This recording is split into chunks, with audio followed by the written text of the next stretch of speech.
Good afternoon, everyone. It's Hanifa Menon from hearthealthbrainhealth.com, encouraging healthy grieving and mindful actions.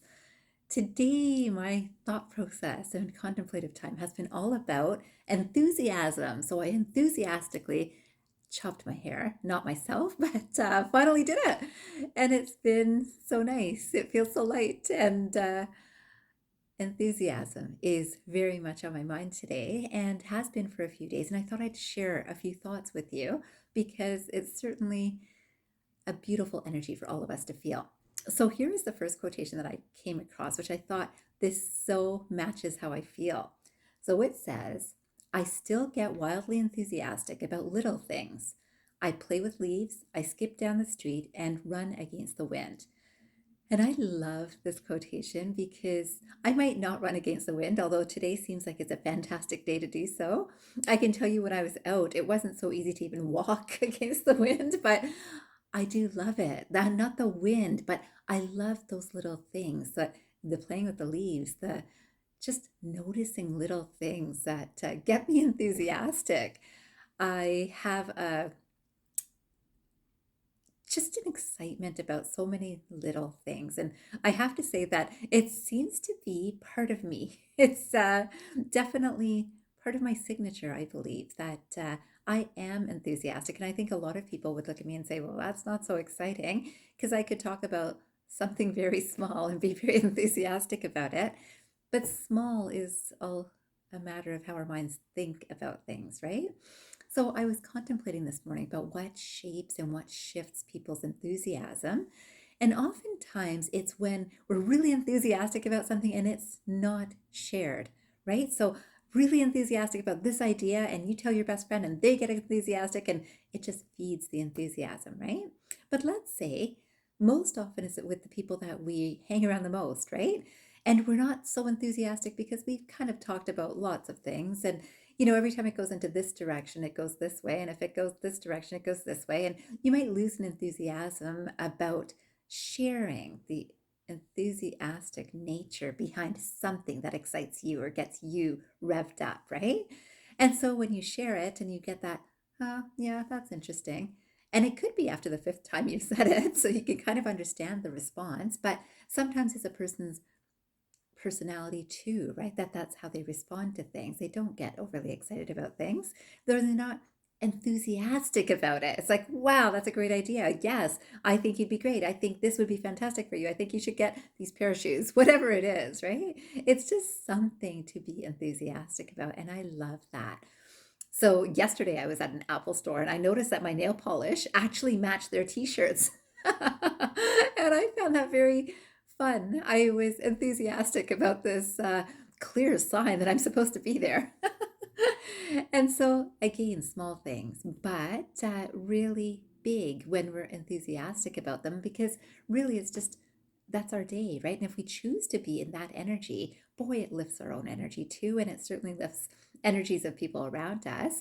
But if we're depending on, if I'm enthusiastic, this person will be enthusiastic, it's not usually the case. And even if they are the first time, maybe not the fifth time.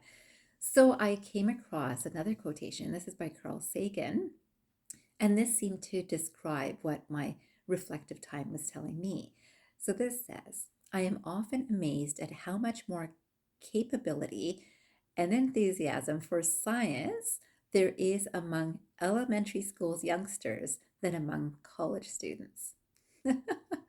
So again, I am often amazed at how much more capability and enthusiasm for science there is among elementary school youngsters than among college students. And this is so true, right? Because can you imagine at elementary, everything's new, right? Everything's like, wow, that's so interesting. I didn't know that. I just learned something, right? It's so new. And then college students, it's like, yeah, I kind of know that. So it's a little bit more detailed. So that's kind of a different energy of learning, similar, but probably a little bit different information. But the enthusiasm difference is definitely there. And it's interesting because, again, a lot of elementary school teachers have not such an easy time bringing down the enthusiasm of a class to get them into focusing on studying. Yet that enthusiasm is often what is allowing that recall of the information that they're learning too. So today I would love for you to sit for 5 minutes and see what is it that you are enthusiastic about. And every single time with every single person that you know that this is your signature. This, when I talk about, I don't know, you could be making pencils, right? And you're enthusiastic about this whole idea of, I love the idea of how we can use different sorts of materials in this now. And it started with this, and now I'm looking at this. So here I'm working with charcoal when I'm working with this. And lead over here, whatever way. Lead, can you write with lead? I don't know. And I'm just saying the idea of whatever I'm doing that I'm enthusiastic about is so filling to me, right? This is so satisfying to me that my enthusiasm comes out in it.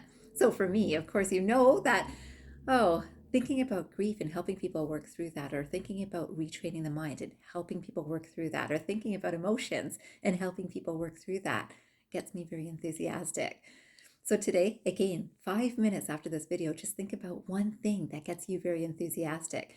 And I can tell you, again, if you are kind of shaping your mind to think this way, anything will be. So I'm enthusiastic about finding a new color for my nails because it's time. So this is just something that for years has always really got me happy to just think about colors and how nice it is to wear different colors. In any case, so that is something I would love for you to think about things that make you enthusiastic. And it could be several, but focus on one for 5 minutes. And then the final quotation that I came across is by E.M.Forster.